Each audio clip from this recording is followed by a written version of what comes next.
به ونتوكل عليه ونعوذ بالله من شرور أنفسنا ومن سيئات أعمالنا من يهده الله فلا مضل له ومن يضلله فلا هادي له ونشهد أن لا إله إلا الله وحده لا شريك له ونشهد أن سيدنا ومولانا محمدا عبده ورسوله أرسله بالهدى ودين الحق ليظهره على الدين كله وكفى بالله شهيدا فصلى الله عليه وعلى آله وأصحابه وأزواجه وذرياته أجمعين برحمتك يا أرحم الراحمين.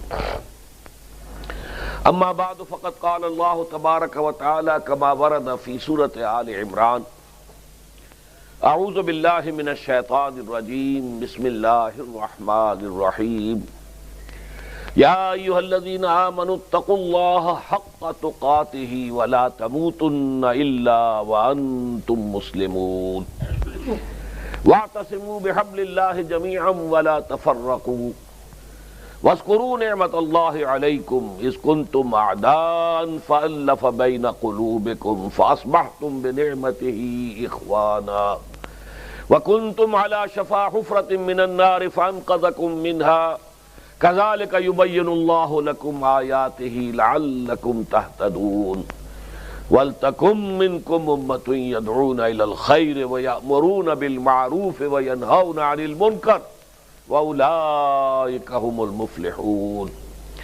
وقال عز وجل كما ورد في سورة النساء يا أيها الذين آمنوا آمنوا بالله ورسوله والكتاب الذي نزل على رسوله والكتاب الذي أنزل من قبل صدق الله العظيم. وعن أبي سعيد الخدري رضي الله تعالى عنه قال قال رسول الله صلى الله عليه وسلم من رأى منكم منكرا فليغيره بيده فإن لم يستطع فبلسانه فإن لم يستطع فبقلبه وذلك أضعف الإيمان. رواه الإمام مسلم رحمه الله. رب اشرح لي صدري ويسر لي أمري واحلل عقدة من لساني يفقهوا قولي. اللهم ربنا ألهمنا رشدنا وأعذنا من شرور أنفسنا. اللهم أرنا الحق حقا وارزقنا اتباعه وأرنا الباطل باطلا وارزقنا اجتنابه. اللهم وفقنا لما تحب وترضى. اللهم وفقنا نأمر بالمعروف وننهى عن المنکر. آمین یا رب العالمین. معزز حاضرین، مجھ سے جو فرمائش کی گئی ہے وہ سورہ آل عمران کی 3 آیات کی کچھ وضاحت یا ان کا درس دوں. میں نے اس میں ایک آیت کا اضافہ کیا ہے اور وہ سورہ نساء کی ہے. سورہ آل عمران کے بالکل وسط میں کل 200 آیات ہیں سورہ آل عمران کی، اور آیت نمبر 102 103 104 تقریباً وسط میں ہیں. یہ 3 آیات جو ہیں قرآن حکیم کے نہایت جامع مقامات میں سے ہیں. چنانچہ جیسا کہ آپ کو معلوم ہے سورۃ العصر سب سے چھوٹی صورتوں میں سے ہے، 3 آیات ہیں لیکن نہایت جامع. امام شافعی فرماتے ہیں رحمت اللہ علیہ کہ لو لم ينزل من القرآن سواها کفت الناس، اگر قرآن میں سوائے سورۃ العصر کے اور کچھ نازل نہ ہوتا تو یہ بھی لوگوں کی ہدایت کے لیے کافی ہو جاتی. اسی طرح جگہ جگہ پر آپ کو جو لمبی صورتیں ہیں، اب مثلاً سورۃ بقرہ ہے 286 آیات ہے، بڑی طویل صورت ہے. سورہ آل عمران ہے 200 آیات ہے، طویل صورت ہے. ان میں بھی آپ جگہ جگہ 3 آیتوں کے یا بعض جگہوں پر 7 آیتوں کے گلدستے آپ کو ملتے ہیں کہ جو نہایت جامع ہیں. اسی طرح کا ایک مقام یہ ہے، اور ان 3 آیات پر میں نے ایک مرتبہ مفصل گفتگو کی تھی، پھر اسے کتابی شکل میں شائع کیا. امت مسلمہ کے لیے سہ نکاتی لائحہ عمل. آج میں اسے 4 نکاتی بیان کروں گا. 3 نکات تو ان 3 آیات میں ہیں جو سورہ آل عمران کی میں نے آپ کو ابھی تلاوت کر کے سنائی ہے، اور چوتھا بلکہ پہلا نکتہ وہ سورہ نساء کی آیت کا ہے. دیکھیے سورہ آل عمران کی آیت شروع ہوتی ہے یا ایھا الذین آمنوا اتقوا اللہ حق تقاتہ. اہل ایمان اللہ کا تقوی اختیار کرو جتنا اور جیسا کہ اس کے تقوی کا حق ہے۔ اب یہ چونکہ خطاب ہو رہا تھا صحابہ کرام سے، اور ابھی یوں سمجھیے کہ مدنی دور کا آغاز تھا۔ اکثریت تو مسلمانوں کی وہ تھی کہ جو مکے میں پوری طرح آزمائشوں میں سے نکل کر آئے تھے، بھٹیوں میں سے گزر کر آئے تھے، کندن بن کر آئے تھے، ایمان اور یقین ان کے ریشے ریشے میں، ان کے رگ و پے میں سرایت کیے ہوئے تھا، لہذا وہاں تو خطاب ہوا یا ایھا الذین آمنوا، اے اہل ایمان اب یہ کرو، اللہ کا تقوی اختیار کرو، اللہ کی اطاعت اختیار کرو۔ آج چونکہ ہمارا معاملہ یہ ہے کہ بدقسمتی سے ہمارے پاس وہ دلی یقین والا ایمان نہیں ہے۔ ہمارا ایمان ایک موروثی عقیدہ ہے، ہمیں والدین سے مل گیا ہے وراثتاً۔ جیسے کوئی ہندوؤں کے گھر میں پیدا ہوا تو ہندو ہے، وہ انہی باتوں کو مانتا ہے، وہی دیویاں دیوتا جن کو اس کے والدین مانتے تھے۔ کوئی مسلمانوں کے گھر میں پیدا ہو گیا تو مسلمان ہے، اللہ رسول کا نام اسے بچپن ہی سے سکھا دیا جاتا ہے۔ لیکن اس سے زیادہ یقین قلبی والا ایمان الا ماشاءاللہ جسے بھی ہو، وہ تو بہت ہی خوش قسمت ہے، بہت ہی خوش بخت انسان ہے جسے یقین قلبی والا ایمان حاصل ہو جائے۔ اور یہ جان لیجئے کہ اصل ایمان نام ہے یقین قلبی کا۔ یقین پیدا کرے ناداں، یقین سے ہاتھ آتی ہے وہ درویشی کے جس کے سامنے جھکتی ہے فغفوری۔ قرآن مجید میں سورہ حجرات میں بھی فرمایا گیا کہ قالت الاعراب آمنا قل لم تؤمنوا ولکن قولوا اسلمنا۔ یہ بدو لوگ اعلان کر رہے ہیں، دعویٰ کر رہے ہیں کہ ہم ایمان لے آئے۔ نبی آپ ان سے کہہ دیجئے تم ایمان ہرگز نہیں لائے ہو، یوں کہو کہ ہم مسلمان ہو گئے ہیں۔ وَلَمَّا يَدْخُلِ الْإِيمَانُ فِي قُلُوبِكُمْ، ابھی تک ایمان تمہارے دلوں میں داخل نہیں ہوا۔ یعنی جب اسلام کو غلبہ حاصل ہو گیا، نبی اکرم صلی اللہ علیہ وسلم اور آپ کے ساتھیوں کو، صحابہ کرام کو عرب میں طاقت کی حیثیت حاصل ہو گئی، تو اب لوگ جو ہیں جوق در جوق، فوج در فوج ایمان میں داخل ہو رہے تھے۔ اذا جاء نصر اللہ والفتح ورأیت الناس يدخلون فی دین اللہ افواجا۔ لیکن یہ جو فوج در فوج آ رہے تھے، ان کے ایمان کی وہ کیفیت نہیں تھی کہ جو ابتدا میں ایمان لائے تھے۔ جو لوگ شروع میں ایمان لائے تھے وہ اپنے گھر بار چھوڑ کر، اپنے باپ کو، ماں کو، بھائیوں کو چھوڑ کر، رشتے کاٹ کر، پھر یہ کہ انہیں پتا تھا کہ جیسے ہی ہم کہیں گے اشہد ان لا الہ الا اللہ واشہد ان محمد رسول اللہ، ہمیں مار پڑنی شروع ہو جائے گی، ہمارے اوپر سختیاں آئیں گی، ہم پر سخت قسم کی پرسیکیوشن ہوگی، تشدد ہوگا۔ لہذا اس وقت تو ایمان وہی لاتا تھا جس کے دل میں یقین پورا پورا پہلے سے پیدا ہو گیا۔ لیکن بعد کے دور میں ظاہر بات ہے کہ اب جیسے طاقت حاصل ہو گئی تو طاقتور کے ساتھ تو سبھی مل جاتے ہیں۔ لہذا ایسے لوگ بھی آگئے جن کے بارے میں میں نے ابھی آیت آپ کو سنائی، آیت نمبر 14 سورہ الحجرات کی، کہ تم اپنے آپ کو مسلمان تو کہہ سکتے ہو، مومن نہیں کہہ سکتے، اس لیے کہ مومن تو وہ ہوتا ہے جس کے دل میں ایمان کھپ گیا ہو۔ اسی معنی میں کہہ رہا ہوں کہ ہم بھی اگر اپنا جائزہ لیں گے تو ہمیں محسوس ہوگا کہ ہمارے دلوں میں وہ یقین نہیں ہے۔ یقین تو اگر ہو تو ہماری زندگیوں میں انقلاب آ جائے گا۔ پھر تو یہ ہے کہ لوگ ایک دوسرے کو دیکھ کر یوں سمجھیے کہ ان کے ایمان کے اندر اضافہ ہوگا۔ صاحب ایمان تو وہ ہے جس کے بارے میں حضور نے فرمایا اذا رؤوا ذکر اللہ، جن کو دیکھ کر اللہ یاد آ جائے۔ صاحب ایمان تو وہ ہوتے ہیں کہ جن کو دیکھ کر اللہ یاد آتا ہے۔ اس اعتبار سے ہمارا جو اس وقت معاشرہ ہے، 1.5 ارب کے قریب مسلمان دنیا میں ہیں، لیکن کیا وجہ ہے؟ ہمارے پاس عزت نام کی کوئی شے نہیں۔ حالانکہ اس دنیا میں ہر 5واں انسان مسلمان ہے، اندازہ کیجئے آپ، لیکن کوئی انٹرنیشنل معاملات، بین الاقوامی معاملات میں کوئی ہم سے کوئی رائے لیتا ہے، پوچھتا ہے؟ یہ G7 بیٹھ کر طے کریں گے، G15 طے کریں گے، یہ سیکیورٹی کونسل طے کرے گی، اور کہیں پر کوئی مسلمان ملک نہیں ہے، ہم 3 میں نہ 13 میں، نہ G8 میں نہ G15 میں، کہیں بھی نہیں۔ ہمارے وسائل پر دوسروں کا قبضہ ہے۔ اب تو تیل بہت بڑی دولت تھی عرب ممالک کے پاس، اب آپ کو معلوم ہے خلیج کے اوپر پنجے گاڑ کر امریکہ بیٹھ گیا ہے، اور اس کے اتنے بڑے فوجی اڈے جو ہیں وہاں قائم ہو چکے ہیں، اس سرزمین میں جہاں سے کہ اللہ کے رسول نے حکم دیا تھا کہ یہود اور نصارہ کو نکال باہر کرو، آج وہاں پر ان کے اڈے ہیں، بیسز ہیں بہت بڑے بڑے۔ اس حوالے سے یہ ذلت ہم پر کیوں آئی ہے؟ اسی سورہ آل عمران میں اللہ تعالیٰ فرماتا ہے وَلَا تَهِنُوا وَلَا تَحْزَنُوا وَأَنْتُمُ الْأَعْلَوْنَ إِن كُنتُم مُؤْمِنِينَ۔ اے مسلمانوں گھبراؤ نہیں، پریشان نہ ہو، رنجیدہ نہ ہو، اگر تم صاحب ایمان ہوئے تو تم ہی سب سے اونچے ہوگے۔ اب یا تو قرآن جھوٹا ہے معاذ اللہ، یا ہم مومن نہیں ہیں، تیسرا نتیجہ تو کوئی نہیں۔ قرآن کہتا ہے اگر تم مومن ہوئے تو سب سے اونچے تم ہوگے، تو آج تو ہم سب سے اونچے نہیں ہیں، تو یا اگر ہم صاحب ایمان ہیں اور اونچے نہیں ہیں تو قرآن نے جھوٹ بولا، معاذ اللہ ثم معاذ اللہ، قرآن کی بات تو جھوٹی نہیں ہے، نتیجہ یہی نکلا کہ ہم مومن نہیں ہیں۔ تو پہلا کام جو ہے سورہ آل عمران کے 3 آیات کا مخاطب بننے کے لیے پہلی شرط وہ ہے جو سورہ نساء میں بیان ہوئی، اور اس لیے کہ سورہ نساء پھر اس دور میں نازل ہوئی تھی جبکہ ابھی کچھ کچے پکے کافی مسلمانوں میں شامل ہو گئے تھے، سب کے سب کامل الایمان نہیں تھے، کچے لوگ بھی آ گئے تھے، نئے وارث جو تھے، نو وارث آ گئے تھے، لہذا وہاں فرمایا گیا یا ایھا الذین آمنوا آمنوا باللہ ورسولہ والکتاب الذی نزل علی رسولہ والکتاب الذی انزل من قبل، اے ایمان کے دعوے دارو ایمان لاؤ جیسے کہ ایمان لانے کا حق ہے، یعنی یہ ایمان صرف اقرار باللسان نہ ہو، تصدیق بالقلب بنے،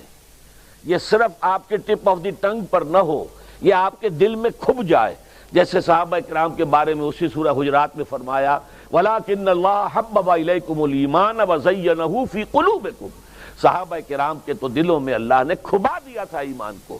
تو پہلا مرحلہ ہم میں سے ہر شخص کے لیے، مجھے بڑی خوشی ہوئی ہے، اور جیسے ہی مجھے بتایا گیا تھا کہ اس قسم کا ایک ادارہ اتحاد یہاں بنا ہے اور اپنی آبادی کی سطح پر منشیات کے خلاف اور برائیوں کے خلاف کام کر رہے ہیں، مجھے بہت خوشی ہوئی، اس سے زیادہ مبارک کام کوئی نہیں۔ یہی وجہ ہے کہ اگرچہ ان ذمہ دار حضرات جو یہاں کے، ان میں سے تو کسی نے مجھ سے ملاقات بھی نہیں کی تھی، ہمارے ایک ساتھی جو ہے نوید انجینئر صاحب جو کبھی کبھی آپ کے یہاں درس دینے کے لیے آتے ہیں، انہوں نے کہا، اور میں نے کہا فوراً ٹھیک ہے میں ضرور جاؤں گا، اس لیے کہ جہاں اتنا مبارک کام ہو رہا ہو وہاں جانا تو خود ایک سعادت ہے، اس میں شرکت جو ہے خود میرے لیے جو ہے موجب ثواب ہے، تو میں اسی لیے حاضر ہوا ہوں کہ یہ کام بہت بڑا ہے، بہت اونچا ہے۔ البتہ اس کام کے کچھ لوازم ہیں، کچھ شرائط ہیں، اس کی کچھ تدریج ہے جو ہمیں سنت سے ملتی ہے، قرآن سے ملتی ہے، حدیث سے ملتی ہے، تو میں اس کام کے ضمن میں اس کی وہ تدریجی مراحل اور اس کے لوازم اور اس کی شرائط بیان کرنا چاہتا ہوں۔ سب سے پہلی شرط اول، وہ فارسی کا شعر مجھے یاد آیا کہ در رہے منزل لیلا کے خطر ہاش بسے، شرط اول قدمی نست کے مجنوں باشی، پہلی شرط یہ کہ مجنوں بنو، تو یہاں کا پہلی شرط کیا ہے؟ پہلے صاحب ایمان بنو، ایمان تمہارے دلوں میں ہو، یا ایھا الذین آمنوا آمنوا باللہ ورسولہ، یعنی ایک ایمان تو تمہیں حاصل ہے اقرار باللسان، وہ تو تمہیں والدین سے مل گیا، عقیدہ تمہارا ہے، متوارث جو ہے تم عقیدے کو مانتے ہو، لیکن دلی یقین والا ایمان حاصل کرو۔ اصل میں اس کے بعد گاڑی چلتی ہے، اس کے بعد جو ہے نتائج نکلتے چلے جائیں گے، لیکن اگر وہاں ایمان کی کمزوری ہے تب اوپر سے کوششیں کریں گے، نتیجہ نہیں نکلے گا، آگے ہم بڑھ نہیں سکیں گے، ہمارے جو جد و جہد ہے وہ کامیابی سے ہمکنار نہیں ہوگی۔ اس جیسے ہی ہے جیسے ہم درخت لگانا چاہ رہے ہیں جس کی جڑ ہی نہیں ہے، آپ زمین کھود کر درخت جو اس کے اندر گاڑ دیں گے تو زمین تو نہیں پکڑے گی اس کو، وہ تو نیچے سے جڑ ہو اور پھر درخت جو ہے اس سے ابھرے، تو وہ ہوتا ہے کہ جس کے لیے یوں سمجھیے سرسبز درخت بنے گا۔ اس حوالے سے سب سے پہلا قدم کیا ہے؟ ہم اپنے گریبانوں میں جھانکیں، اپنے دلوں کو ٹٹولیں، وہ یقین والا ایمان ہے یا نہیں؟ اگر ہے تو اللہ کا شکر ادا کیجیے، تہنیت، مبارکباد، اور نہیں ہے تو پہلا کام یہ ہے کہ اے ایمان کے دعوے دارو ایمان لاؤ جیسے کہ ایمان کا حق ہے، یقین اللہ کی ذات پر، اس کی صفات کمال پر، یقین مرنے کے بعد اٹھنے پر، بعث بعد الموت اور حساب کتاب، یوم حشر اور جنت اور دوزخ کا یقین، فرشتوں کا یقین، وحی کا یقین، قرآن کا یقین، کتابوں کا یقین، نبیوں اور رسولوں کا یقین، اور محمد الرسول اللہ کا یقین صلی اللہ علیہ وسلم کہ آپ آخری اور کامل رسول ہیں اللہ تعالیٰ کے، خاتم النبیین بھی ہیں اور آخر المرسلین بھی صلی اللہ علیہ وسلم۔ یہ یقین پہلے پیدا ہونا چاہیے۔ تو اب ظاہر بات ہے کہ جب میں نے یہ بات اتنی بڑی کہی ہے تو پھر مجھے یہ بھی بتانا چاہیے یقین کہاں سے ملے گا، کون سی دکان ہے، سپر مارکیٹ کوئی ہے جہاں پر کہ یہ جنس بکتی ہو؟ پہلی بات تو یہ ہے کہ اس کے لیے آسان ترین طریقہ کیا ہے؟ صاحب ایمان کی صحبت اختیار کرو۔ جیسے آپ بھٹی کے آگے بیٹھیں گے تو حرارت پہنچ جائے گی، آپ برف کی سل کے قریب بیٹھے ہوں گے ٹھنڈک پہنچ جائے گی، اگر صاحب ایمان ہے، کسی کے دل میں یقین والی بھٹی دہک رہی ہے، تو اس کے قرب سے آپ کے اندر بھی یقین پیدا ہو جائے گا۔ دوسرا طریقہ یہ ہے کہ شریعت کے احکام پر عمل کیے جاؤ، کیے جاؤ، کیے جاؤ، کیے جاؤ، اس عمل سے بھی یقین پیدا ہوتا ہے۔ یہ دو طرفہ معاملہ ہے، یقین سے عمل پیدا ہوتا ہے اور عمل سے یقین پیدا ہوتا ہے۔ جیسے آپ کہتے ہیں وشس سرکل، بری شے ہوتی ہے کہ ایک چیز ہے بڑھ گئی تو پھر اس کے اور خرابی بڑھ گئی، اس سے پھر وہ پہلی خرابی اور بڑھ گئی، پھر وہ اس سے اور خرابی بڑھتی چلی گئی۔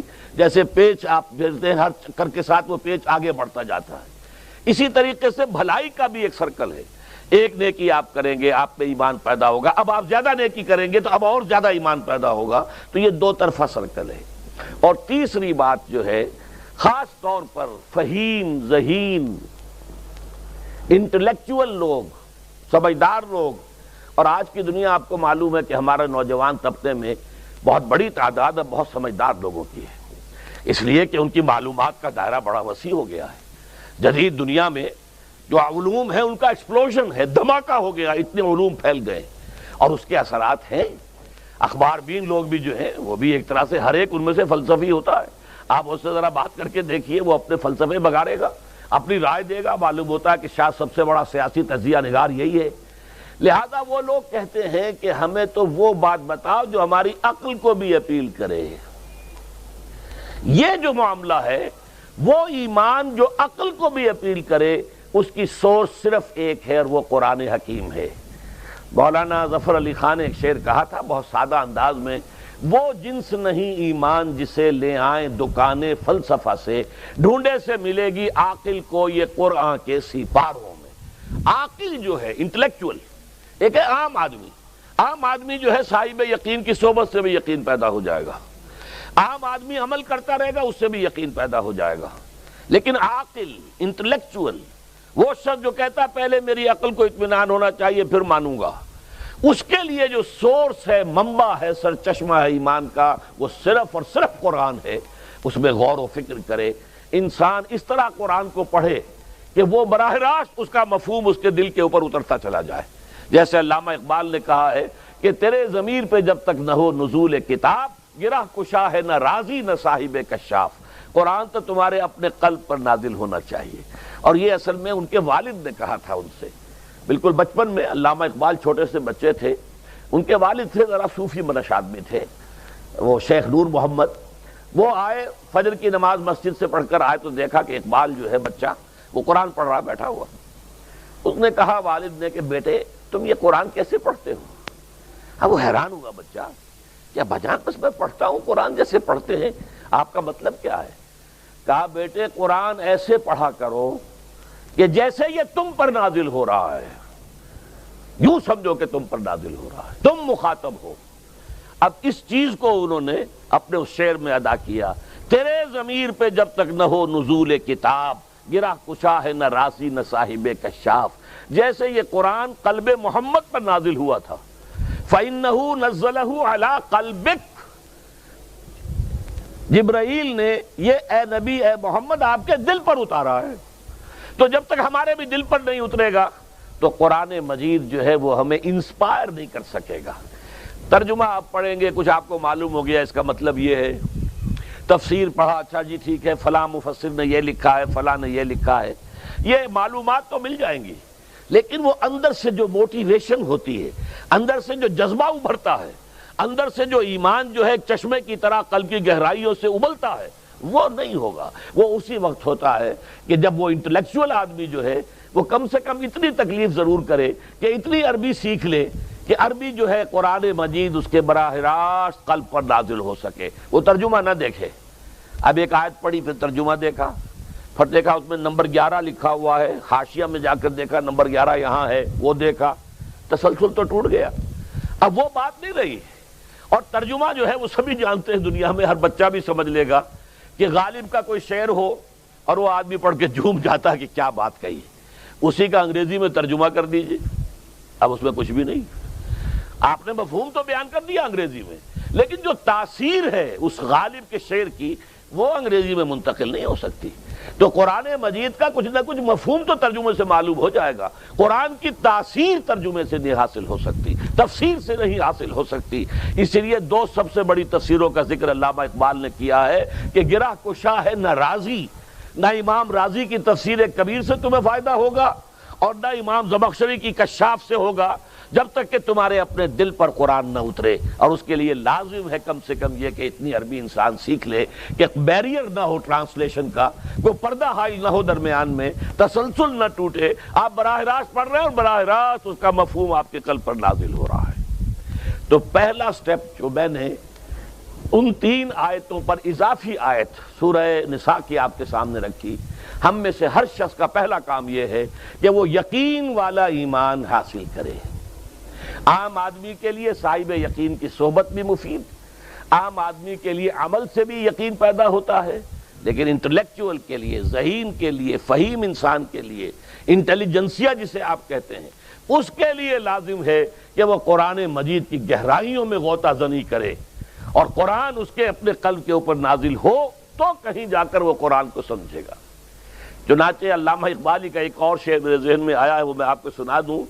ہم یہ سمجھتے ہیں کہ عرب تو ان کی اپنی زبان ہے، لہذا وہ تو قرآن مجید کو سمجھتے ہی ہوں گے، لیکن بسا اوقات ایسا بھی ہوتا ہے اگر دل پر حجاب آئے ہوئے ہوں تو قرآن مجید کے سمجھنے سے بھی کچھ حاصل نہیں ہوتا. دل پر حجاب ہے. یہی وجہ ہے تو عرب ہو یا عجم ہو، تیرا دل نہ دے گواہی لغت غریب. یہ قرآن مجید جو ہے، تو عجم ہو یا عرب ہو، یہ قرآن مجید تیرے لیے لغت غریب رہے گا جب تک کہ تیرا دل گواہی نہیں دیتا. تو ایک تو طلب ہدایت ہو انسان کے اندر، اور دوسرے یہ کہ قرآن مجید کو براہ راست نازل ہونے کا موقع ملے قلب کے اوپر، تو ایمان یقین والا حاصل ہوگا. اب آئیے، اگر یہ ایمان حاصل ہو گیا تو اب وہ سہ نکاتی لایا عمل ہے، جس میں میری پوری کتاب بھی ہے، امت مسلمہ کے لیے سہ نکاتی لایا عمل. پہلا نکتہ کیا ہے؟ یا ایھا الذین آمنوا اتقوا اللہ حق تقاتہ. اہل ایمان اللہ کا تقوی اختیار کرو جیسا اور جتنا کہ اس کے تقوی کا حق ہے. اللہ کے احسانات کا آپ کو اندازہ کر سکتے ہیں؟ اللہ کی جو نعمتیں ہیں، ان تعدوا نعمت اللہ ہے لا تحصوها. اللہ کی نعمتوں کا ہم احاطہ کر ہی نہیں سکتے. بے شمار نعمتیں وہ جن کا ہمیں شعور ہی نہیں ہے کہ نعمتیں ہیں. یہ تو آج ہمیں معلوم ہوا کہ یہ وٹامن سی ہوتا ہے، یہ وٹامن اے ہوتا ہے، یہ وٹامن ڈی ہوتا ہے، لیکن یہ تو ہمیشہ سے ہم کھاتے آ رہے ہیں. ہمیں پتہ نہیں تھا کہ اس میں یہ وٹامن اے ہے. وہ تو اللہ نے تو پیدا کر رکھا تھا، وہ تو ہماری ضروریات سے واقف تھا، لہذا اس نے ہر شے جو ہے، تو ہم تو اس کے احسانات کو جانتے ہی نہیں. اب اس کے تقوی کا حق ادا کرنا، یہ تو اس کے بغیر ممکن نہیں کہ کوئی حرکت ہماری کسی بھی وقت اللہ کے حکم کے خلاف نہ ہو. اس کے بغیر تو یہ اللہ کا حق تقوی ادا نہیں ہو سکتا. یہی وجہ صحابہ کرام گھبرا گئے، اس لیے کہ دیکھیے ہم قرآن پڑھتے ہیں یا سنتے ہیں تو ہمارا انداز کچھ اور ہوتا ہے، ہماری نیت عمل کی نہیں ہوتی. بس معلومات کے لیے اچھی تقریر کرتا ہے، چلیے تقریر سنیں. اور صحابہ کرام جب سنتے تھے قرآن یا پڑھتے تھے تو نیت ہوتی تھی عمل کی، تو فوراً تولتے تھے اپنے آپ کو کہ یہ جو آیت اتری ہے اب اس پر پورے اتر سکتے ہیں کہ نہیں. لہذا صحابہ کرام نے جب آیت سنی اتقوا اللہ حق تقاتہ، تقوی اختیار کرو جتنا کہ اللہ کے تقوی کا حق ہے، تو صحابہ گھبرا گئے کہ حضور اللہ کا حق تقوی کون ادا کر سکتا ہے. اس کے بعد پھر آیت نازل ہوئی ہے جو سورہ تغابن میں ہے، فاتقوا اللہ ما استطعتم. تقوی اختیار کرو اللہ کا جتنا تمہارے حد امکان میں ہے. اب ان کی جان میں جان آئی کہ انسان اپنے حد کے اندر اپنی سی کوشش کر کے تو آخری حد تک پہنچ سکتا ہے، لیکن اللہ کا حق ادا کرنا تو ممکن نہیں ہے. میں آپ کو سناؤں، آپ حیران ہو جائیں گے. حضور فرمایا کرتے تھے، اے اللہ ما عرفناک حق معرفتک وما عبدناک حق عبادتک. اے اللہ ہم تجھے نہیں پہچان پائے جیسے کہ تیرے پہچاننے کا حق ہے، اور اے اللہ ہم تیری بندگی نہیں کر پائے، عبادت نہیں کر پائے جیسے کہ تیری عبادت کا حق ہے. اگر حضور یہ فرما رہے ہوں تو تابع دیگراں کے رسد کون شخص ہوگا جو کہے گا کہ میں اللہ کے حق تقوی کا حق ادا کر سکتا. لیکن مستطعتم، جتنا بھی تمہارے حد امکان میں